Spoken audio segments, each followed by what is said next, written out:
بسم الله الرحمن الرحيم. الحمد لله وحده والصلاة والسلام على من لا نبي بعده. أما بعد فأعوذ بالله من الشيطان الرجيم. بسم الله الرحمن الرحيم. إلا تنشروه فقد نشره الله إذ أخرجه الذين كفروا ثاني اثنين إذ هما في الغار إذ يقول لصاحبه لا تحزن إن الله معنا فأنزل الله سكينته عليه وأيده بجنود لم تروها وجعل كلمة الذين كفروا السفلى وكلمة الله هي العليا. صدق الله العظيم. بزرگان محترم، قابل قدر، معزز اور مکرم مسجد میں تشریف فرما معزز احباب، گزشتہ ایک جمعہ سے قبل ہمارے سامنے بات آئی تھی ہمارے نبی جناب محمد رسول اللہ صلی اللہ علیہ وسلم کی ہجرت کے تعلق سے. آپ نے ہجرت فرمائی تھی سفر المبارک کے اسی مہینے کے اندر، سفر المظفر کے اسی مہینے کے اندر آپ نے ہجرت فرمائی تھی. مکہ چھوڑ کر مدینہ المنورہ تشریف لے گئے تھے. چنانچہ آپ مکہ المکرمہ سے رات کے وقت میں روانہ ہوئے اور 5 میل کے فاصلے پر غار ثور کے اندر اللہ کے نبی نے قیام فرمایا.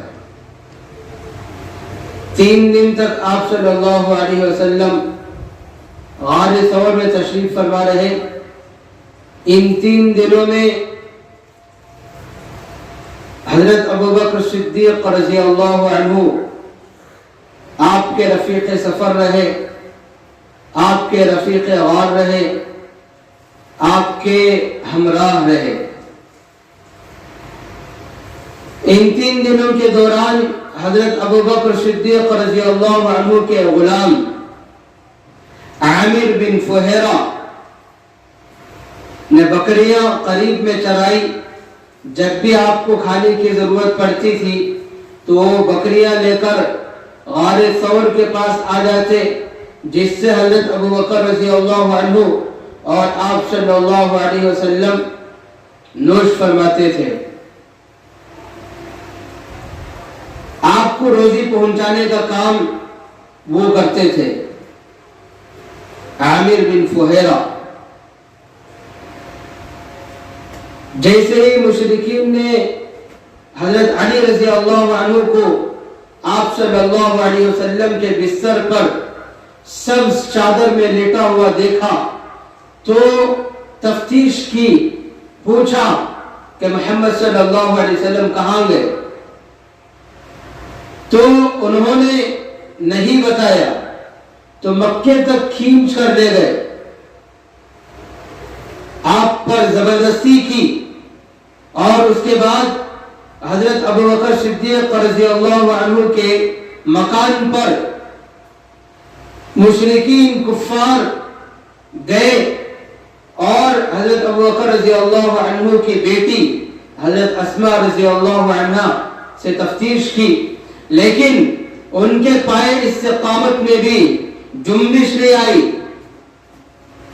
انہوں نے بھی نہیں بتایا.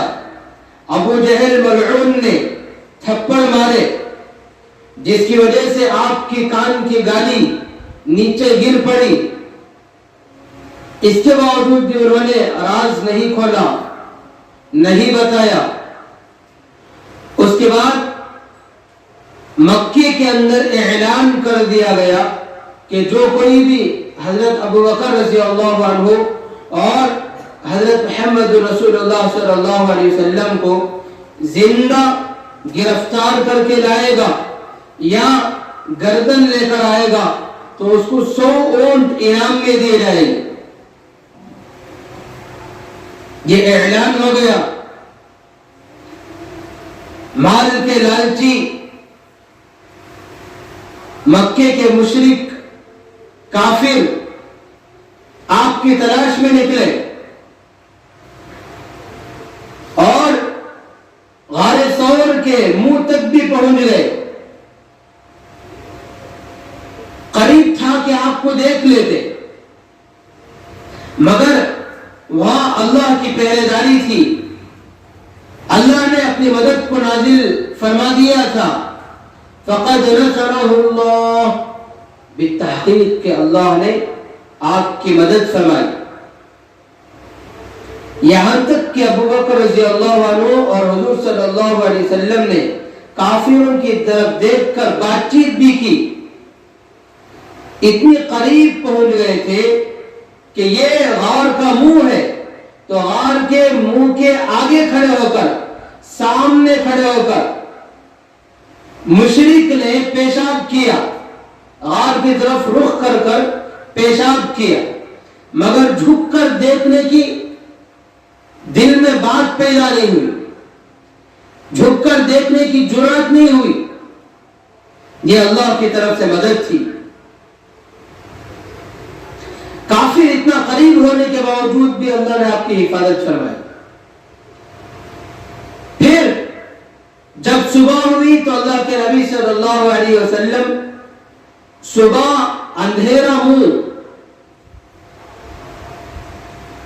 ابھی اندھیرا پن باقی رہنے تک آپ نکل گئے. ہجرت کے ارادے سے آگے سفر جاری ہو گیا. حضرت ابو بکر رضی اللہ عنہ نے پہلے ہی اپنے غلام عبداللہ بن عریقت کو کہہ دیا تھا کہ 3 دن کے بعد میں اونٹنیاں لے کر غار کے پاس آ جائے. چنانچہ آپ کا تجارتی غلام، آپ کی تجارت میں معین، مددگار، آپ کا ساتھ دینے والا، وہ 3 اونٹنیاں لے کر آپ کے پاس حاضر ہو گیا. اور اس کو بلا جھجک حضرت ابو بکر رضی اللہ عنہ نے فرما دیا تھا، اس پر اعتماد کی وجہ سے، کہ تم ہمارے ساتھ چلنا، ہمیں عام راستوں کے علاوہ غیر معروف راستے، جن راستوں پر لوگ کم چلتے ہیں، ان راستوں سے ہوتے ہوئے ہمیں مدینے کی طرف لے کر چلنا. اس کو پہلے ہی کہہ دیا تھا.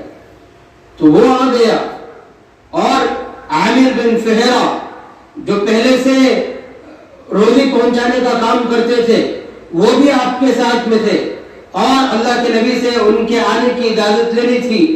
اللہ کے نبی نے ان کی خدمت کو سراہا بھی تھا. اجازت ملنے پر وہ غلام بھی اللہ کے نبی کے ساتھ ہو لیا. اس طرح سے 4 افراد کا یہ قافلہ آگے بڑھا. حضرت ابو بکر رضی اللہ عنہ نے اللہ کے نبی کی خدمت میں اونٹنی پیش کی. یا رسول اللہ، یہ آپ کے لیے.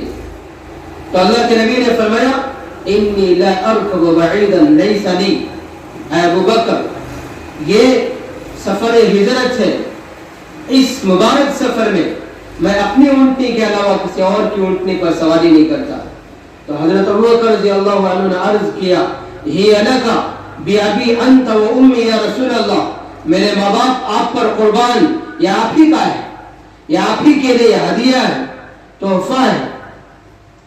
دوسری روایت میں آیا بِثَمَنِ، عوض کے ساتھ لے لیجیے. تو اللہ کے نبی نے عوض کے بدلے میں اس کو قبول فرما دیا. اسی لیے حضرت محمد صلی اللہ علیہ وسلم نے ارشاد فرمایا،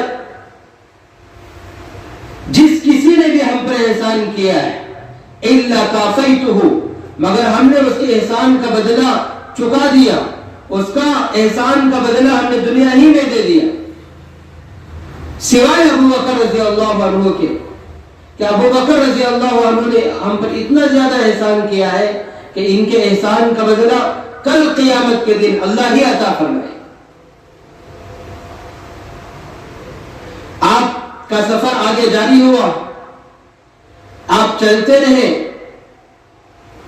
اور ابھی قریب ہی میں تھے کہ کچھ متلاشی، مال کے لالچی کافر مشرک آپ کی تلاش میں آپ کے آگے آ گئے. اللہ کے نبی صلی اللہ علیہ وسلم اونٹنی پر آگے سامنے کی طرف سوار تھے، پیچھے حضرت ابو بکر رضی اللہ عنہ آپ کے ردیف بیٹھے ہوئے تھے۔ تلاش کرنے والوں نے حضرت ابو بکر رضی اللہ عنہ سے پوچھا، من ھذا، یہ کون ہے؟ تو حضرت ابو بکر رضی اللہ عنہ نے کافروں کو جواب دینے سے پہلے اللہ کے نبی کی طرف دیکھا۔ اگر میں یہ کہوں کہ محمد صلی اللہ علیہ وسلم ہے تو آپ یاد نہ رہے، یعنی دوست سے دوست کا پتہ بتا دیں تو یارانہ کہاں سے باقی رہے۔ اب اگر یہ جواب دیں کہ یہ محمد صلی اللہ علیہ وسلم نہیں ہے تو پھر صدیق ہے آپ، تو صدیق یعنی سچے، تو صدیق کے بعد صداقت کی سرٹیفکیٹ باقی نہیں رہے گی، جھوٹے ہو جائیں گے۔ اللہ کے نبی کی طرف دیکھا، زبان حال سے عرض کیا، یا رسول اللہ، مشرکوں کی ذہانت کو توڑنا میرا کام ہے اور شاباشی دینا آپ کا کام ہے۔ جواب ایسا دوں گا کہ میری صداقت پر بھی بات نہ آئے اور آپ کی دوستی بھی باقی رہے۔ کیا جواب دیا؟ فرمایا کہ ھذا رجل یہدینی السبیل، ایک آدمی ہے جو مجھے سیدھا راستہ بتاتا ہے۔ کافر سمجھے شہر کا راستہ بتاتا ہے اور آپ کے دل کی مراد تھی جنت کا راستہ بتاتا ہے، یعنی رسول ہے، نبی۔ جواب صحیح تھا مگر کافروں کی سمجھ میں فطور تھا۔ سفر آگے بڑھا، ادھر سے کافر مکہ پہنچے اور خود سراقہ بن مالک کہتے ہیں میں کفار کی مشرکین کی مجلس میں بیٹھا ہوا تھا، وہ قافلہ آیا، اس نے آ کر بتایا کہ ہم نے ساحل کی طرف دو آدمیوں کو جاتے ہوئے دیکھا ہے۔ سراقہ بن مالک کہتے ہیں میں سمجھ گیا کہ وہ ابو بکر رضی اللہ عنہ اور حضرت محمد صلی اللہ علیہ وسلم ہی ہے، مگر دل میں لالچ تھی تو انہوں نے کیا جواب دیا؟ انہوں نے کہا کہ شاید تم نے ان لوگوں کو دیکھا ہے جو ہمارے سامنے سے گزرے تھے، وہ تو ابو بکر اور حضرت محمد صلی اللہ علیہ وسلم نہیں ہے۔ یہ کہہ کر ان کو ٹال دیا اور اپنی باندھی سے کہا کہ فلانے ٹیلے کے پاس اونٹ کو باندھ دینا۔ یہ کہہ کر اپنا اونٹ منگوا لیا۔ جیسے ہی مجلس ختم ہوئی، دروازے گھر کے پیچھے کے راستے سے نکل کر فوراً اللہ کے نبی کے تعاقب میں چل پڑے۔ گھوڑا دوڑا دیا، راستے میں ان کے گھوڑے کو ٹھوکر لگی، زمین پر گرے اور تیروں کے ذریعے سے فال نکالا کہ نقصان مجھے پہنچے گا یا آپ صلی اللہ علیہ وسلم کو پہنچے گا۔ فال نکالا تو فال ان کے خلاف میں نکلا، مگر دل میں لالچ تھی، اس کو پشے پشت ڈالا، سفر آگے جاری کیا اور اللہ کے نبی صلی اللہ علیہ وسلم کے بالکل قریب پہنچ گئے۔ اتنا قریب پہنچے کہ آپ کے ذکر کی تلاوت کی آواز سراقہ بن مالک رضی اللہ عنہ کے کانوں میں پڑنے لگی۔ حضرت ابو بکر رضی اللہ عنہ نے دیکھ لیا تو فوراً عرض کیا، یا رسول اللہ، سراقہ بن مالک ہمارے تعاقب میں آ گئے ہیں، ہم تو پکڑے گئے۔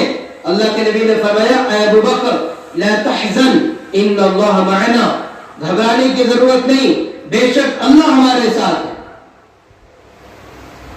جب یہ قریب پہنچے ہیں، بعض روایتوں کے مطابق اللہ کے نبی نے دعا فرمائی، اللہم اسرعہ، اے اللہ اس کو پچھاڑ دے، تو اللہ نے ان کو پچھاڑ دیا۔ زمین کے اندر ان کے گھوڑے کے اگلے قدم دھس گئے۔ انہوں نے منت سراجت کی آواز کی، پکارا تو اللہ کے نبی نے دعا فرمائی، ان کے گھوڑے کے قدم نکل آئے۔ روایت میں آیا 3 مرتبہ اس طرح سے ہوا۔ سراقہ بن مالک رضی اللہ عنہ فرماتے ہیں میں سمجھ گیا کہ حضور صلی اللہ علیہ وسلم کا دین غالب آتا رہے گا۔ چنانچہ آخری مرتبہ میں وہ سمجھ کر اللہ کے نبی کی خدمت میں پہنچے اور پہنچ کر جو کچھ وہ توشہ لے کر آئے تھے، مال اسباب تھا، اس کو آپ کی خدمت میں بطور ہدیہ پیش کیا۔ اللہ کے نبی نے قبول نہیں فرمایا اور فرمایا اے تم ہماری بات کا کافروں کو پتہ نہ چلے اس کا اہتمام کرو. سراقہ بن مالک سے فرمایا کہ بس ہمارا پتہ کافروں کو نہ چلے. پھر سراقہ بن مالک نے عرض کیا یا رسول اللہ آپ کا دن تو غالب آ کر رہے گا, آپ میرے لیے کوئی امان نامہ لکھ دیجیے, امان نامہ لکھ دیجیے. تو اللہ کے نبی صلی اللہ علیہ وسلم نے حضرت ابو بکر رضی اللہ عنہ کے غلام عامر بن فہیرہ سے فرمایا کہ ان کے لیے امان نامہ لکھ دے. تو انہوں نے امان نامہ ان کے لیے لکھ دیا. روایتوں میں آیا ہے کچھ ایام کے بیتنے کے بعد میں جب اللہ کے نبی کا غلبہ ہونے لگا, فتوحات کی شروعات ہوئی, تو اس موقع پر یہ مسلمان ہو گئے. اور اللہ کے نبی نے یہ بھی ارشاد فرمایا تھا اے سراقہ اس وقت میں کیا حال ہوگا جب تو کسرا کے کنگن پہنے گا. یہ بشارت بھی دے دی. روایتوں میں آیا ہے حضرت ابو بکر حضرت عمر بن خطاب رضی اللہ عنہ کا دور خلافت تھا. اس دور خلافت میں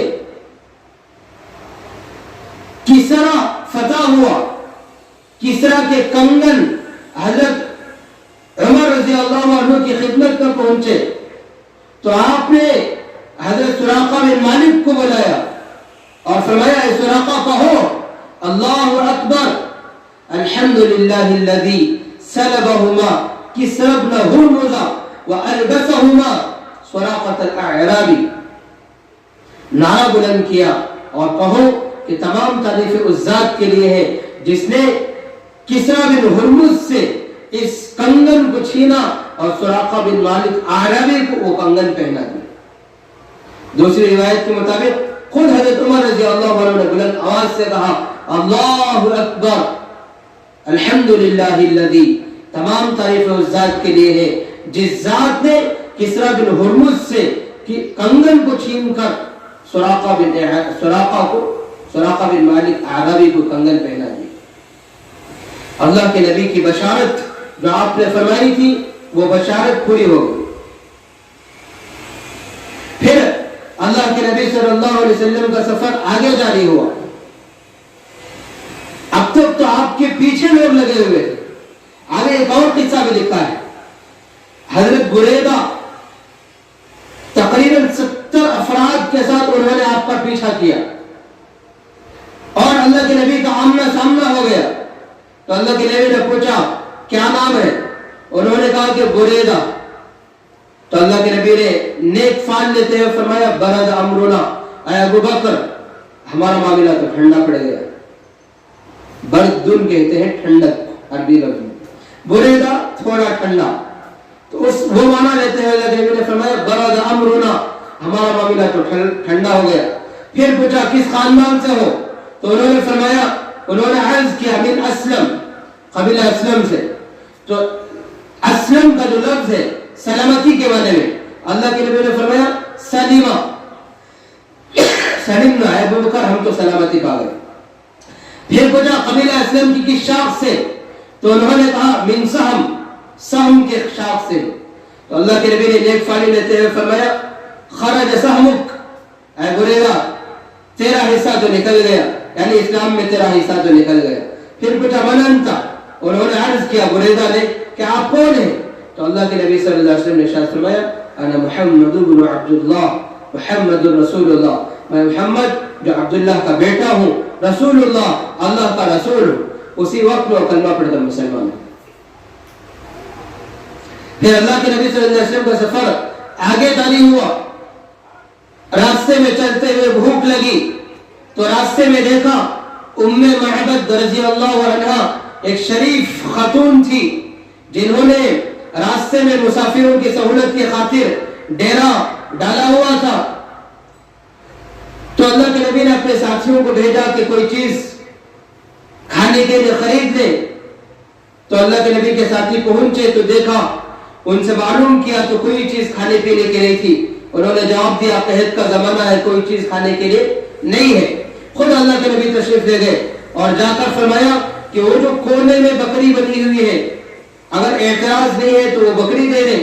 حضرت ام معبد رضی اللہ عنہا انہوں نے جواب دیا یہ بکری تو بیمار ہے, یہ تو اس قابل بھی نہیں ہے کہ باہر چرنے کے لیے جائے, یہ بیمار بھی ہے اور دودھ کے قابل بھی نہیں ہے, اسی لیے میرے شوہر ابو معبد اپنی بکریوں کو ریوڑ کو چرانے میں لے کر جاتے ہیں, اس کو لے کر نہیں گئے, بلکہ جب یہ شام کو لوٹیں گے تو کچھ چارہ اس کے لیے لے کر آ جائیں گے, یہ یہیں پر اس کو ڈال دیں گے, وہی کھا لے گی, یہ تو دودھ دینے کی بھی قابل نہیں. تو اللہ کے نبی نے ارشاد فرمایا تمہارا کام بکری دینا ہے, دودھ دینا اللہ کا کام ہے. اللہ کے نبی نے پوچھا تو انہوں نے اس بکری کو سامنے کر دیا, اور پھر اللہ کے نبی صلی اللہ علیہ وسلم نے بسم اللہ پڑھ کر اس کے تھنوں پر جیسے ہی ہاتھ لگایا تو اللہ کے نبی کی نسبت تھی. اب تک تو ام معبد کا ہاتھ لگتا تھا, اب تک تو ابو معبد کا ہاتھ لگتا تھا, اب اللہ کے نبی کا ہاتھ لگا ہے, نسبت بدل گئی تو اللہ نے فیصلے بدل دیے. جیسے اللہ کے نبی نے بسم اللہ پڑھ کر اس کو دودھ دوہا ہے تو فرمایا کہ جو پیالہ تھا وہ پیالہ پر ہو گیا. اللہ کے نبی نے ام معبد کو دودھ پلایا, اپنے ساتھیوں کو پلایا, خود پیا, پھر آخر میں ایک اور پیالے کو دودھ سے لبریز کر کے بھر کر اور دودھ کو ام معبد کے حوالے کر دیا, اور ام معبد رضی اللہ عنہ تعجب کے ساتھ دیکھتی رہی. اللہ کے نبی کا قافلہ ادھر سے روانہ ہوا, دور تک تعجب کی نگاہوں سے, وہ ایمان سے لبریز نگاہوں سے, عقیدت کے ساتھ, محبت کے ساتھ اللہ کے نبی کی طرف وہ دیکھتی رہی. شام ہوئی تو ابو معبد اپنے ریوڑ کے ساتھ گھر آئے تو انہوں نے گھر کا یہ معاملہ دیکھا تو خوشبو محسوس ہوئی, تو پوچھا کہ کیا بات ہے, کیسی یہ خوشبو ہے. تو ام معبد رضی اللہ عنہ نے ساری کارگزاری سنائی. تو پھر پوچھا, انہوں نے ابو معبد نے کہا شاید یہ وہی قریشی نوجوان ہے جو مکے میں جس نے نبوت کا دعویٰ کیا. تو انہوں نے ساری کیفیت بیان کی. انہیں کہا, ابو معبد نے کہا ان کی کوئی صفت بیان کرو, وہ کیسے تھے, کس انداز کے تھے, ان کا معاملہ کیا تھا, پوچھا. تو ام معبد رضی اللہ عنہ نے عجیب و غریب اللہ کے نبی کا نقشہ کھینچا ہے. حلیہ مبارک جو بیان کیا ہے بہت تعجب خیز, فصاحت کے ساتھ, بلاغت کے ساتھ, عربی انداز میں. وہی نقشہ حضرت حسن رضی اللہ عنہ سے مروی ہے. حضرت حسن فرماتے ہیں عن حسن ابن علی رضی اللہ عنہما سألت خالی ہند بن ابی حالہ, اگرچہ الفاظ دوسرے ہیں, ابو ام معبد رضی اللہ عنہ کے الفاظ الگ ہیں اور حضرت حسن بن علی رضی اللہ عنہ ان کے الفاظ الگ ہیں. حضرت حسن اللہ کے نبی کی جب وفات ہوئی, انتقال ہوا تو عمر چھوٹی تھی ان کی. انہوں نے وہ فرماتے ہیں میں نے اپنے خالہ, اپنے ماموں سے پوچھا, سألت خالی ہند بن ابی حالہ عن حلیۃ رسول اللہ صلی اللہ علیہ وسلم وکان وصافا. یہ جو میرے ماموں ہیں اللہ کے نبی کے حلیے کو بڑے اچھے انداز سے بیان کرتے تھے. وانا اشتہی ان یصف لی منها شیئا اتعلق به, اور میں چاہتا تھا کہ وہ میرے سامنے آپ کا حلیہ مبارک بیان کرے تاکہ میں اس پر عمل کروں, حلیے کو اپنانے والا کروں. اس لیے میں نے پوچھا کہ آپ کیسے تھے. تو حضرت ہندا جو آپ کے ماموں ہیں وہ فرماتے ہیں کان رسول اللہ صلی اللہ علیہ وسلم فخما مفخما, اللہ کے نبی صلی اللہ علیہ وسلم دیکھنے میں بھاری بھرکم, دیکھنے والا آپ کو دیکھتے ہی بڑا آدمی سمجھتا تھا, اور خود اللہ کے نبی اپنی ذات اور صفات کے اعتبار سے بھاری بھرکم تھے, بڑے آدمی تھے. فخما مفخما یتلألؤ وجهه تلألؤ القمر لیلۃ البدر, اور آپ صلی اللہ علیہ وسلم کا چہرہ مبارک 14ویں رات کے چاند کی طرح سے چمکتا تھا. يتلألؤ وجهه تلألؤ القمر ليلة البدر أطول من المربوع أقصر من المشذب, اور آپ زیادہ لمبے بھی نہیں زیادہ ٹھیکنے بھی نہیں, درمیانے قد والے, اتنے لمبے کہ برا لگنے لگے ایسا بھی نہیں, اتنے پست قد کہ یہ بھی برا لگتا ہے، تو ایسا بھی نہیں، بلکہ درمیانی قد والے، اقصر من المشدد عظیم الہیبہ، اور اللہ کے نبی صلی اللہ علیہ وسلم کی ہڈیاں لمبی لمبی، عادل الشعر، اور آپ اپنے سر کے بالوں میں مام نکالتے تھے، عین فرق العقیقۃ فرق والا فلا، جب آپ بال چھوڑتے تھے تو آپ کے بال کان کی لولکی کے برابر ہوتے تھے، سنت کے مطابق گردن تک، کانوں کی لو تک، اس طرح کے بال، یجاوز شعره شحمة اذنیہ اظہر اللون، اور آپ صلی اللہ علیہ وسلم کا کلر چاندی کی طرح سے، اظہر اللون واسع الجبین، اور آپ کی پیشانی مبارک چوڑی، ازج الحواجب، اور آپ کے جو بہوے ہیں باریک خمدار، واسع الجبین ازج الحواجب سوابغ فی غیر قرن، اور آپ کے جو دونوں بھوے جدا جدا، فی غیر قرن، یہ جو دونوں بال ملے ہوئے نہیں، فی غیر قرن بینہما عرق، درمیان میں ایک رگ، یدرہ الغضب، اور ایسی رگ کہ غصے کے وقت میں پھڑکنے لگتی، نظر آتا تھا، لہو نور، اور آپ کے ناک پر چمک، دیکھنے والا یہ سمجھتا تھا کہ آپ اونچی ناک والے ہیں، حالانکہ آپ کی جو ناک ہے وہ بلندی مائل تھی، حقیقت میں بڑی نہیں تھی، اونچی زیادہ نہیں تھی، بلکہ ایک حساب سے، اعتدال کے ساتھ، يحسبه من لم يتأمل اشم کس اللحیہ، اور گھنی داڑھی والے، ادعجا، اور آپ کے آنکھ کی جو پتلی ہے وہ گھنی کالی، بالکل ڈارک، سوا البطن والصدر، پیٹ اور سینہ دونوں برابر برابر، یخطو تکفوا ویمشی ہونا، اور آپ صلی اللہ علیہ وسلم جب چلتے تھے تو جھک کر چلتے تھے اور پہلے مبارک مضبوطی کے ساتھ رکھتے تھے، یبدو من لقیہ بالسلام، تو جب آپ چلتے تھے کوئی آپ کو ملتا تو پہلے آپ سلام میں پہل کیا کرتے تھے، اور جب کوئی بات کرتا تو پورے طور پر اس سے متوجہ ہوتے، وہ چہرہ پھیر لیا، بات سن لیا، چہرہ موڑ لیا، نہیں، بلکہ پورے طریقے پر اس کی طرف متوجہ ہو کر بات کرتے تھے۔ تو حضرت ام معبد، یہ الفاظ جو میں نے بیان کیے یہ آکر دوسروں کے الفاظ ہیں، مگر ام معبد رضی اللہ عنہ نے بہت بہترین نقشہ کھینچا ہے۔ پھر آپ صلی اللہ علیہ وسلم کا قافلہ آگے بڑھا،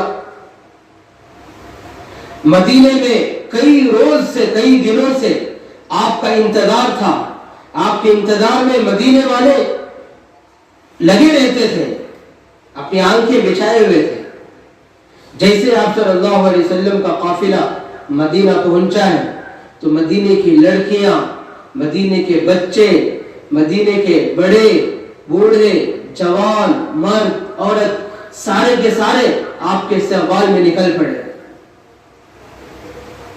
اور مختلف طرح کے گیت گنگنائے آپ صلی اللہ علیہ وسلم کے استقبال میں، انہوں نے ترانے گائے، اور جو مشہور خوبصورت ترانہ ہے جس کو مدینے کی لڑکیوں نے گایا، وہ ترانہ یہ ہے، طلع البدر علینا من ثنیات الوداع وجب الشکر علینا ما دعا للہ داعی ایہا المبعوث فینا جئت بالامر المطاع۔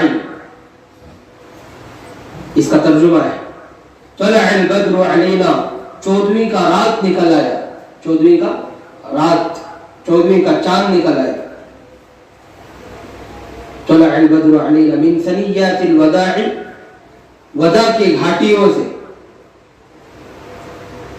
اور آگے انہوں نے پڑھا طلع البدر علینا من ثنیات الوداع وجب الشکر علینا، اور ہم پر شکر کرنا واجب ہے، ما دعا للہ داعی، اس وقت تک جب تک کہ اللہ کی طرف بلانے والے بلاتے رہے، یعنی قیامت تک۔ ایھا المبعوث فینا، اے وہ ذات جو ہماری طرف رسول بنا کر بھیجی گئی، جئت بالامر المطاع، آپ ہمارے پاس ایسی چیز لے کر تشریف لائے جس کی اتباع کرنا، جس کی پیروی کرنا ہماری ذمہ واجب ہے۔